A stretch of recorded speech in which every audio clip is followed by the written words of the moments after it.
A charming introduction to a hermit's life. 4 weeks' torture, tossing, and sickness. Oh, these bleak winds and bitter northern skies, and impassable roads, and dilatory country surgeons.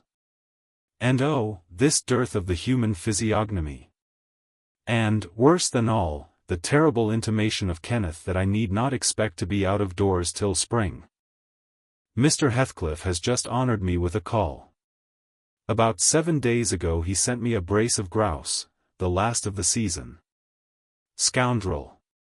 He is not altogether guiltless in this illness of mine, and that I had a great mind to tell him.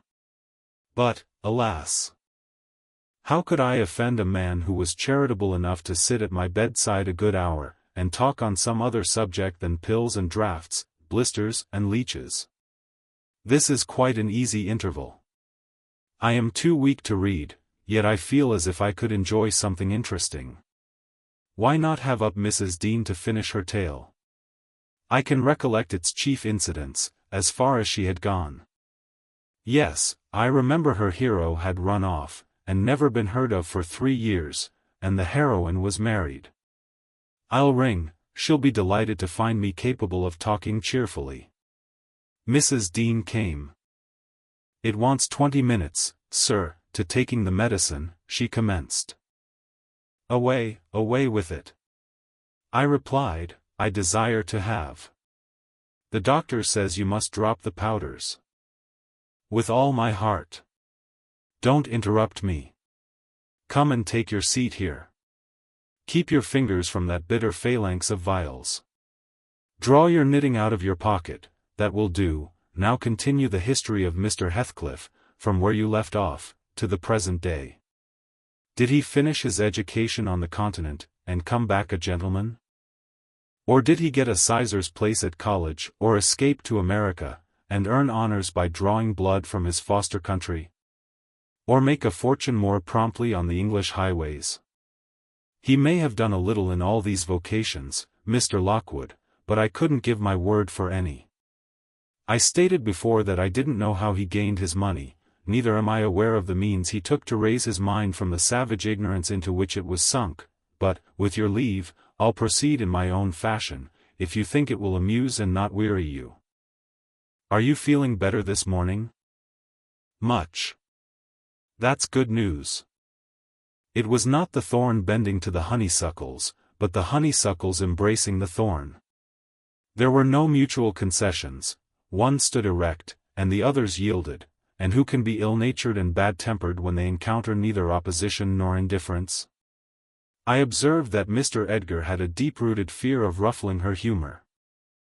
He concealed it from her, but if ever he heard me answer sharply, or saw any other servant grow cloudy at some imperious order of hers, he would show his trouble by a frown of displeasure that never darkened on his own account.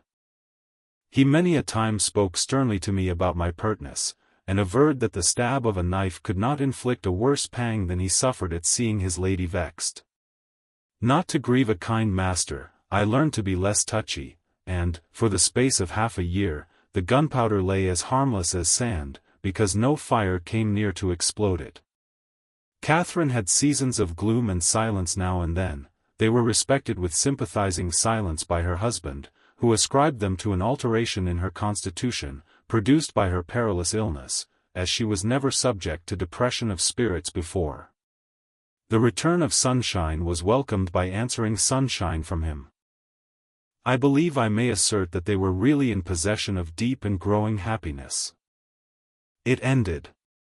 Well, we must be for ourselves in the long run. The mild and generous are only more justly selfish than the domineering, and it ended when circumstances caused each to feel that the one's interest was not the chief consideration in the other's thoughts. On a mellow evening in September, I was coming from the garden with a heavy basket of apples which I had been gathering. It had got dusk, and the moon looked over the high wall of the court, causing undefined shadows to lurk in the corners of the numerous projecting portions of the building.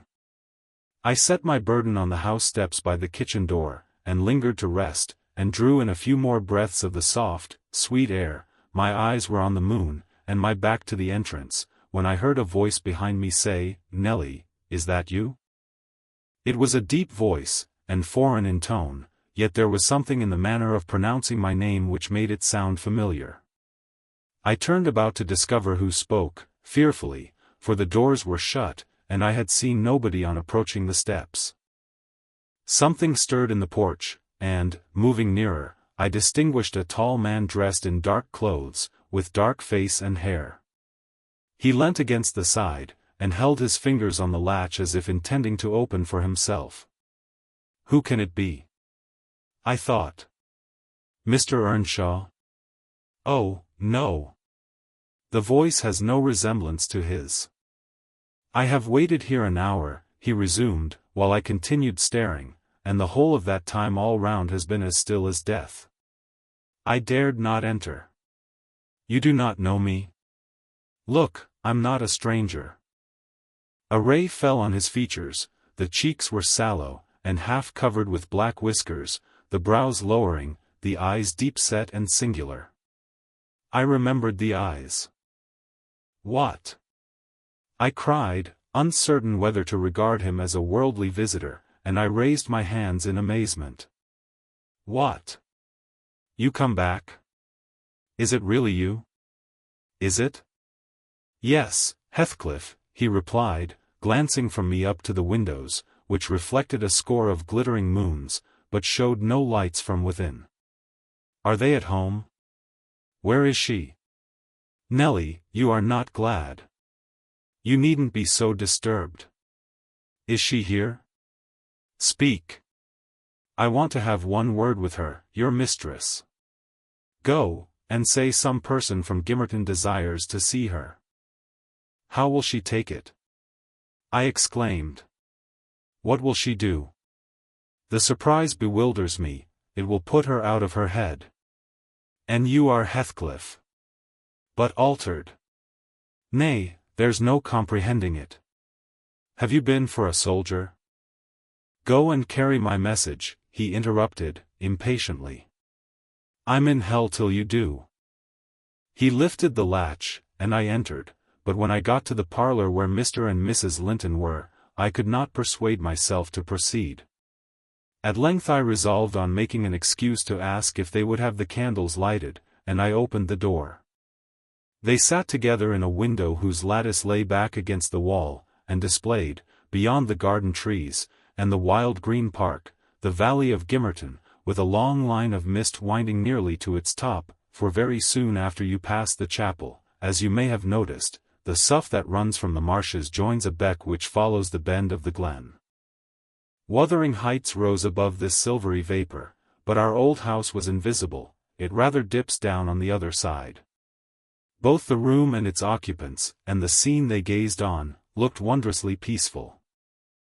I shrank reluctantly from performing my errand, and was actually going away leaving it unsaid, after having put my question about the candles, when a sense of my folly compelled me to return, and mutter, "A person from Gimmerton wishes to see you, ma'am." "What does he want?" asked Mrs. Linton. I did not question him, I answered. "Well, close the curtains, Nelly," she said, "and bring up tea. I'll be back again directly." She quitted the apartment. Mr. Edgar inquired, carelessly, who it was. "Some one mistress does not expect," I replied. "That Heathcliff, you recollect him, sir, who used to live at Mr. Earnshaw's." "What? The gypsy, the ploughboy?" he cried. "Why did you not say so to Catherine?" "Hush! You must not call him by those names, master," I said. "She'd be sadly grieved to hear you. She was nearly heartbroken when he ran off. I guess his return will make a jubilee to her." Mr. Linton walked to a window on the other side of the room that overlooked the court. He unfastened it, and leant out. I suppose they were below, for he exclaimed quickly, "Don't stand there, love. Bring the person in, if it be anyone particular." Ere long, I heard the click of the latch, and Catherine flew upstairs, breathless and wild, too excited to show gladness. Indeed, by her face, you would rather have surmised an awful calamity. "Oh, Edgar, Edgar," she panted, flinging her arms round his neck. "Oh, Edgar darling. Heathcliff's come back, he is." And she tightened her embrace to a squeeze. "Well, well," cried her husband, crossly, "don't strangle me for that. He never struck me as such a marvelous treasure. There is no need to be frantic." "I know you didn't like him," she answered, repressing a little the intensity of her delight. "Yet, for my sake, you must be friends now. Shall I tell him to come up?" "Here," he said, "into the parlor." "Where else?" she asked. He looked vexed, and suggested the kitchen as a more suitable place for him. Mrs. Linton eyed him with a droll expression, half angry, half laughing at his fastidiousness. "No," she added, after a while, "I cannot sit in the kitchen. Set 2 tables here, Ellen, one for your master and Miss Isabella, being gentry, the other for Heathcliff and myself, being of the lower orders. Will that please you, dear? Or must I have a fire lighted elsewhere? If so, give directions. I'll run down and secure my guest. I'm afraid the joy is too great to be real."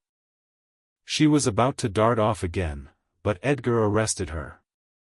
"You bid him step up," he said, addressing me, "and, Catherine, try to be glad, without being absurd. The whole household need not witness the sight of your welcoming a runaway servant as a brother." I descended, and found Heathcliff waiting under the porch, evidently anticipating an invitation to enter. He followed my guidance without waste of words, and I ushered him into the presence of the master and mistress, whose flushed cheeks betrayed signs of warm talking.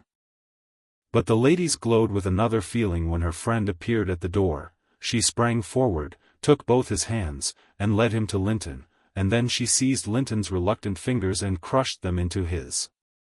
Now, fully revealed by the fire and candlelight, I was amazed, more than ever, to behold the transformation of Heathcliff. He had grown a tall, athletic, well-formed man, beside whom my master seemed quite slender and youth-like. His upright carriage suggested the idea of his having been in the army. His countenance was much older in expression and decision of feature than Mr. Linton's. It looked intelligent, and retained no marks of former degradation. A half-civilized ferocity lurked yet in the depressed brows and eyes full of black fire, but it was subdued, and his manner was even dignified, quite divested of roughness, though too stern for grace. My master's surprise equaled or exceeded mine. He remained for a minute at a loss how to address the ploughboy, as he had called him. Heathcliff dropped his slight hand, and stood looking at him coolly till he chose to speak. "Sit down, sir," he said, at length.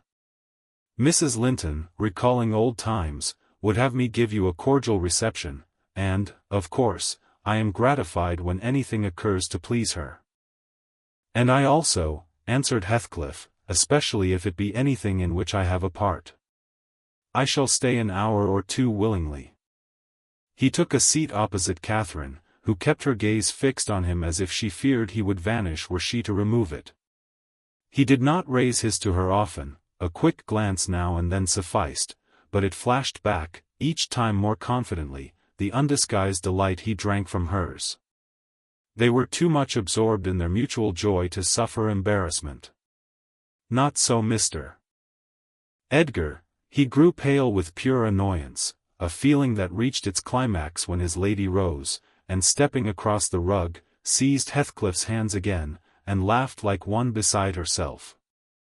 "I shall think it a dream tomorrow," she cried. "I shall not be able to believe that I have seen, and touched, and spoken to you once more. And yet, cruel Heathcliff, you don't deserve this welcome. To be absent and silent for 3 years, and never to think of me." "A little more than you have thought of me," he murmured. "I heard of your marriage, Cathy, not long since, and, while waiting in the yard below, I meditated this plan, just to have one glimpse of your face, a stare of surprise, perhaps, and pretended pleasure, afterward settle my score with Hindley, and then prevent the law by doing execution on myself. Your welcome has put these ideas out of my mind, but beware of meeting me with another aspect next time. Nay, you'll not drive me off again. You were really sorry for me, were you? Well, there was cause. I've fought through a bitter life since I last heard your voice, and you must forgive me, for I struggled only for you. Catherine, unless we are to have cold tea, please to come to the table, interrupted Linton, striving to preserve his ordinary tone, and a due measure of politeness.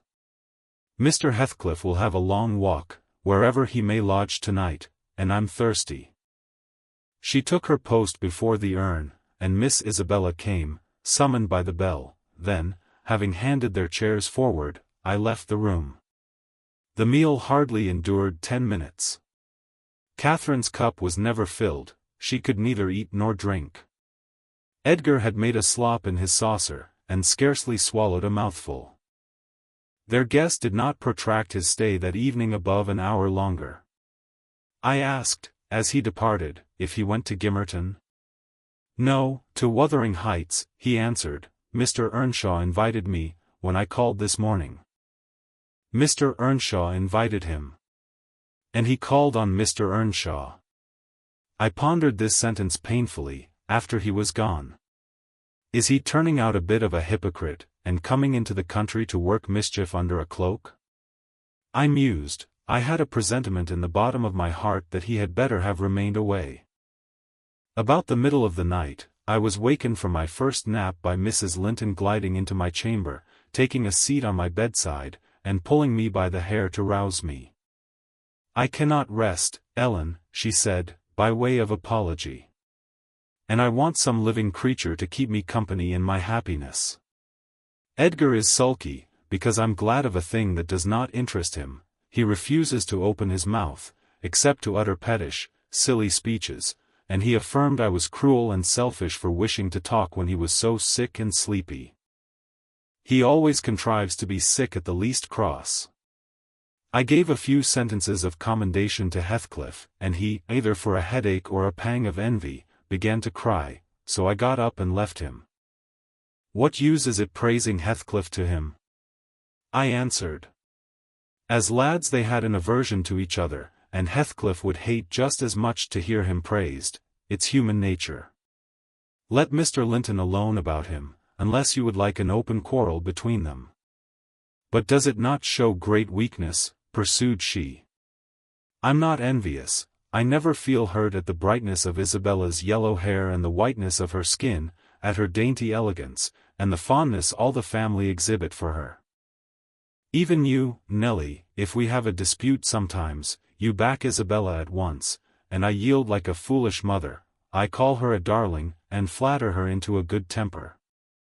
It pleases her brother to see us cordial, and that pleases me. But they are very much alike, they are spoiled children, and fancy the world was made for their accommodation, and though I humor both, I think a smart chastisement might improve them all the same. You're mistaken, Mrs. Linton, said I, they humor you. I know what there would be to do if they did not. You can well afford to indulge their passing whims as long as their business is to anticipate all your desires. You may, however, fall out, at last, over something of equal consequence to both sides, and then those you term weak are very capable of being as obstinate as you. And then we shall fight to the death, shan't we, Nelly? She returned, laughing. No. I tell you, I have such faith in Linton's love, that I believe I might kill him, and he wouldn't wish to retaliate. I advised her to value him the more for his affection. I do, she answered, but he needn't resort to whining for trifles. It is childish, and, instead of melting into tears because I said that Heathcliff was now worthy of anyone's regard, and it would honor the first gentleman in the country to be his friend, he ought to have said it for me, and been delighted from sympathy. He must get accustomed to him, and he may as well like him. Considering how Heathcliff has reason to object to him, I'm sure he behaved excellently. What do you think of his going to Wuthering Heights? I inquired. He is reformed in every respect, apparently, quite a Christian, offering the right hand of fellowship to his enemies all around. He explained it, she replied. I wonder as much as you. He said he called to gather information concerning me from you, supposing you resided there still, and Joseph told Hindley, who came out and fell to questioning him of what he had been doing, and how he had been living, and finally, desired him to walk in.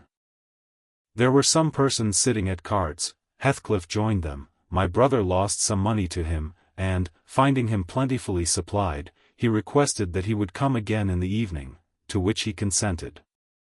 Hindley is too reckless to select his acquaintance prudently. He doesn't trouble himself to reflect on the causes he might have for mistrusting one whom he has basely injured. But Heathcliff affirms his principal reason for resuming a connection with his ancient persecutor is a wish to install himself in quarters at walking distance from the Grange, and an attachment to the house where we live together, and likewise a hope that I shall have more opportunities of seeing him there than I could have if he settled in Gimmerton. He means to offer liberal payment for permission to lodge at the Heights, and doubtless my brother's covetousness will prompt him to accept the terms. He was always greedy, though what he grasps with one hand he flings away with the other. It's a nice place for a young man to fix his dwelling in, said I. Have you no fear of the consequences, Mrs. Linton? None for my friend, she replied. His strong head will keep him from danger, a little for Hindley, but he can't be made morally worse than he is, and I stand between him and bodily harm. The event of this evening has reconciled me to God and humanity. I had risen in angry rebellion against Providence. Oh, I've endured very, very bitter misery, Nelly.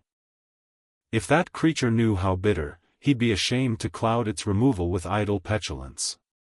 It was kindness for him which induced me to bear it alone. Had I expressed the agony I frequently felt, he would have been taught to long for its alleviation as ardently as I.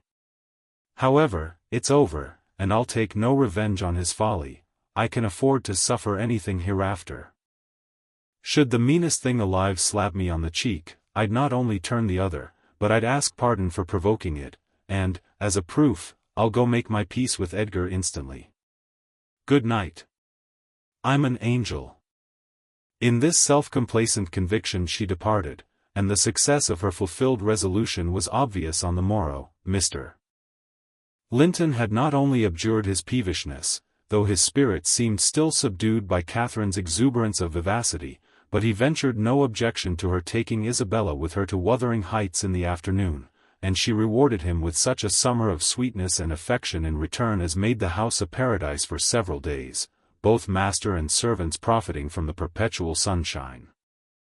Heathcliff, Mr. Heathcliff I should say in future, used the liberty of visiting at Thrushcross Grange cautiously. At first, he seemed estimating how far its owner would bear his intrusion. Catherine, also, deemed it judicious to moderate her expressions of pleasure in receiving him, and he gradually established his right to be expected. He retained a great deal of the reserve for which his boyhood was remarkable, and that served to repress all startling demonstrations of feeling. My master's uneasiness experienced a lull, and further circumstances diverted it into another channel for a space. His new source of trouble sprang from the not anticipated misfortune of Isabella Linton evincing a sudden and irresistible attraction towards the tolerated guest. She was at that time a charming young lady of 18, infantile in manners, though possessed of keen wit, keen feelings, and a keen temper, too, if irritated. Her brother, who loved her tenderly, was appalled at this fantastic preference. Leaving aside the degradation of an alliance with a nameless man, and the possible fact that his property, in default of heirs male, might pass into such a one's power, he had sense to comprehend Heathcliff's disposition, to know that, though his exterior was altered, his mind was unchangeable and unchanged. And he dreaded that mind, it revolted him, he shrank forebodingly from the idea of committing Isabella to its keeping. He would have recoiled still more had he been aware that her attachment rose unsolicited, and was bestowed where it awakened no reciprocation of sentiment, for the minute he discovered its existence he laid the blame on Heathcliff's deliberate designing. We had all remarked, during some time, that Miss Linton fretted and pined over something. She grew cross and wearisome, snapping at and teasing Catherine continually, at the imminent risk of exhausting her limited patience. We excused her, to a certain extent, on the plea of ill health. She was dwindling and fading before our eyes. But one day, when she had been peculiarly wayward, rejecting her breakfast, complaining that the servants did not do what she told them, that the mistress would allow her to be nothing in the house, and Edgar neglected her, that she had caught a cold with the doors being left open, and we let the parlor fire go out on purpose to vex her, with 100 yet more frivolous accusations, Mrs. Linton peremptorily insisted that she should get to bed, and, having scolded her heartily, threatened to send for the doctor. Mention of Kenneth caused her to exclaim, instantly, that her health was perfect, and it was only Catherine's harshness which made her unhappy. "How can you say I am harsh, you naughty fondling?" cried the mistress, amazed at the unreasonable assertion. "You are surely losing your reason. When have I been harsh, tell me?" "Yesterday," sobbed Isabella, "and now?" "Yesterday," said her sister-in-law. "On what occasion?" "In our walk along the moor. You told me to ramble where I pleased, while you sauntered on with Mr. Heathcliff." "And that's your notion of harshness?" said Catherine, laughing. "It was no hint that your company was superfluous. We didn't care whether you kept with us or not. I merely thought Heathcliff's talk would have nothing entertaining for your ears." "Oh, no," wept the young lady, "you wished me away, because you knew I liked to be there." "Is she sane?" asked Mrs. Linton, appealing to me. "I'll repeat our conversation, word for word, Isabella, and you point out any charm it could have had for you." "I don't mind the conversation," she answered, "I wanted to be with—" "Well," said Catherine, perceiving her hesitate to complete the sentence. "With him, and I won't be always sent off," she continued, kindling up. "You are a dog in the manger, Cathy, and desire no one to be loved but yourself." "You are an impertinent little monkey," exclaimed Mrs. Linton, in surprise. "But I'll not believe this idiocy. It is impossible that you can covet the admiration of Heathcliff, that you consider him an agreeable person. I hope I have misunderstood you, Isabella." "No, you have not," said the infatuated girl. "I love him more than ever you loved Edgar, and he might love me, if you would let him." "I wouldn't be you for a kingdom, then," Catherine declared, emphatically, and she seemed to speak sincerely. "Nellie, help me to convince her of her madness. Tell her what Heathcliff is, an unreclaimed creature, without refinement, without cultivation, an arid wilderness of firs and whinstone. I'd as soon put that little canary into the park on a winter's day, as recommend you to bestow your heart on him. It is deplorable ignorance of his character, child, and nothing else, which makes that dream enter your head. Pray, don't imagine that he conceals depths of benevolence and affection beneath a stern exterior. He's not a rough diamond, a pearl-containing oyster of a rustic, he's a fierce, pitiless, wolfish man. I never say to him, let this or that enemy alone, because it would be ungenerous or cruel to harm them. I say, let them alone, because I should hate them to be wronged, and he'd crush you like a sparrow's egg, Isabella, if he found you a troublesome charge. I know he couldn't love a Linton, and yet he'd be quite capable of marrying your fortune and expectations. Avarice is growing with him a besetting sin.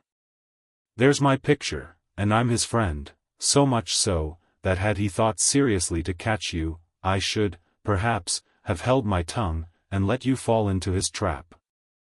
Miss Linton regarded her sister-in-law with indignation. "For shame! For shame!" she repeated, angrily.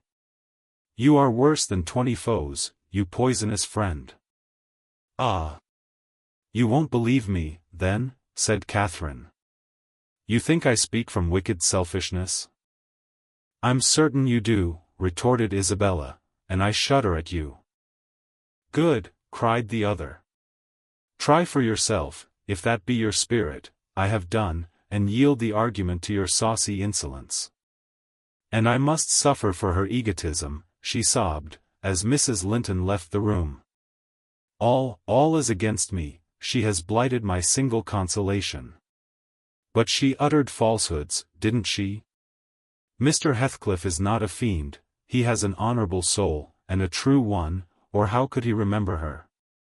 Banish him from your thoughts, miss, I said. He's a bird of bad omen, no mate for you. Mrs. Linton spoke strongly, and yet I can't contradict her. She is better acquainted with his heart than I, or any one besides, and she never would represent him as worse than he is. Honest people don't hide their deeds. How has he been living? How has he got rich? Why is he staying at Wuthering Heights, the house of a man whom he abhors? They say Mr. Earnshaw is worse and worse since he came. They sit up all night together continually, and Hindley has been borrowing money on his land, and does nothing but play and drink. I heard only a week ago, it was Joseph who told me, I met him at Gimmerton. Nelly, he said, we's hae a crowners, quest enow, at AHR folks. One on M.S.A. most get 10 his finger cut off why, houding tea, other fro, stickin, hisseln like a calf. That's Meester, ja na, at S.O.A. uppo, going to tea, grand sizes. He's known feared o, tea bench o judges, norther Paul, ner Peter, ner John, ner Matthew, nor known on not he. He fair likes, he langs to set his brazen face ageen And yon bonny lad Heathcliff, ya mind, he's a rare un. He can girn a laugh as well as onybody at a rate divil's jest. Does he niver say nowt of his fine living amang us, when he goes to Teat Grange? This is tea way on, tea, up at sundown, dice, brandy, closed shutters, und candlelight till next day at noon, then, tea, full gangs banning unraving to his chammer, Mac King dacent fowks dig Thursday fingers Thursday lugs fur vary shame, the knave, why he can caint his brass, ate, sleep, off to his neighbors to gossip why, tea wife. Course, he tells Dame Catherine how her father's gould runs into his pocket, and her father's son gallops down T. Broad Road, while he flees afore to open T. Pikes.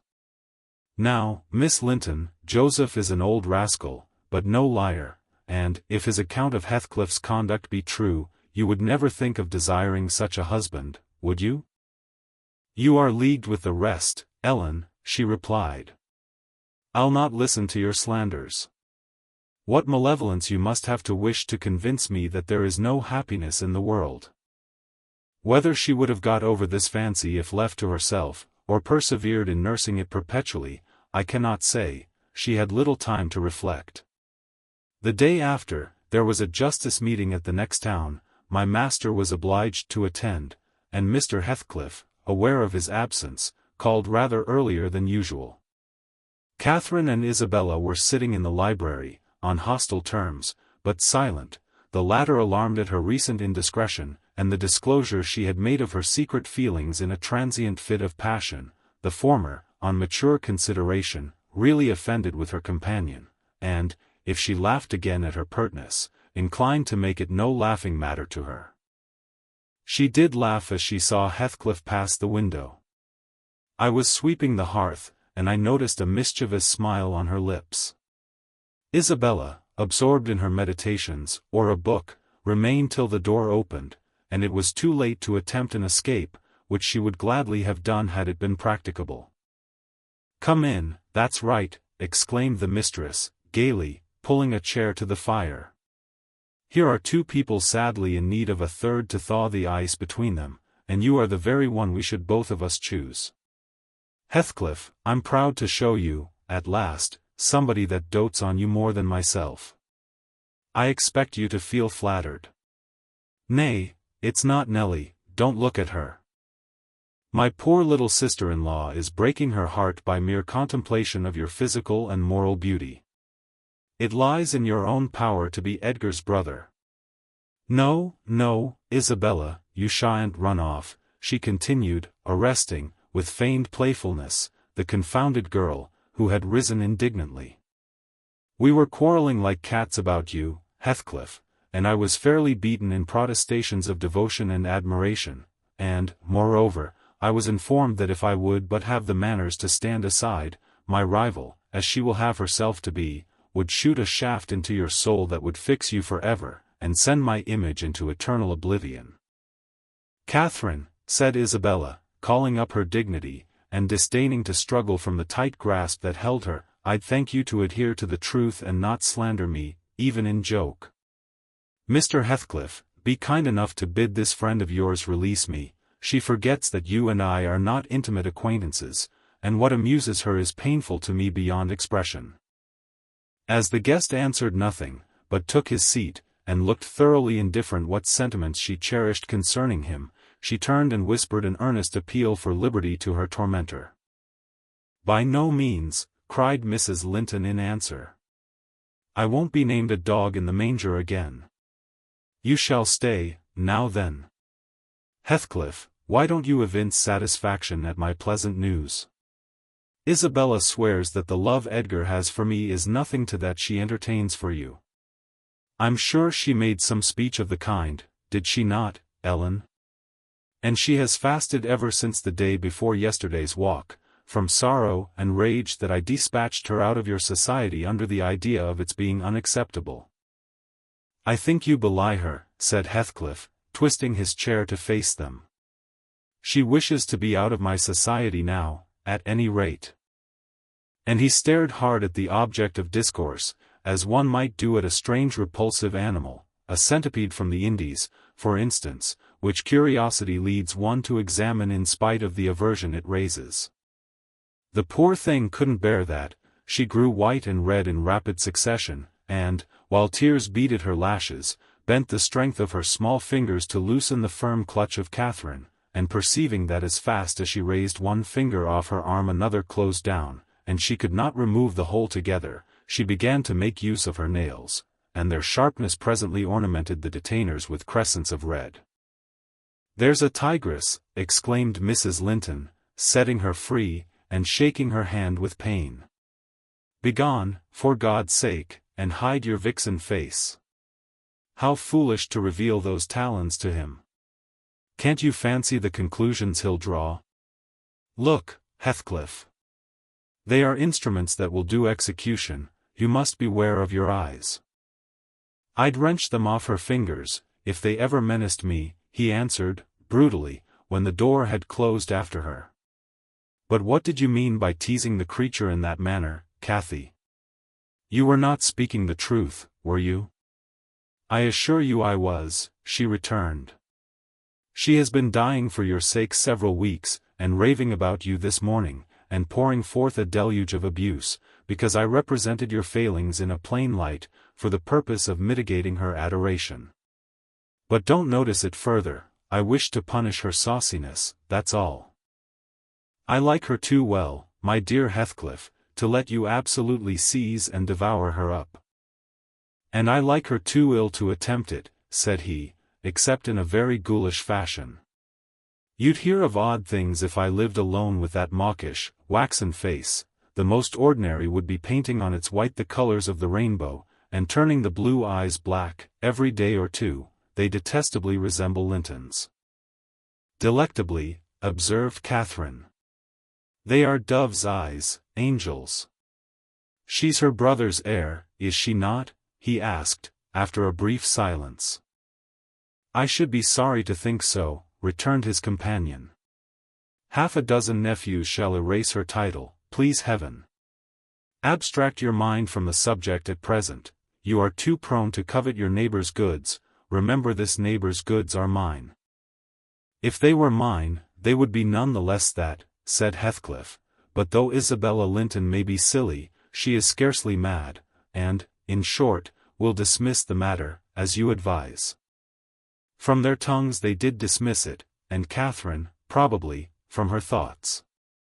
The other, I felt certain, recalled it often in the course of the evening. I saw him smile to himself, grin rather, and lapse into ominous musing whenever Mrs. Linton had occasion to be absent from the apartment. I determined to watch his movements.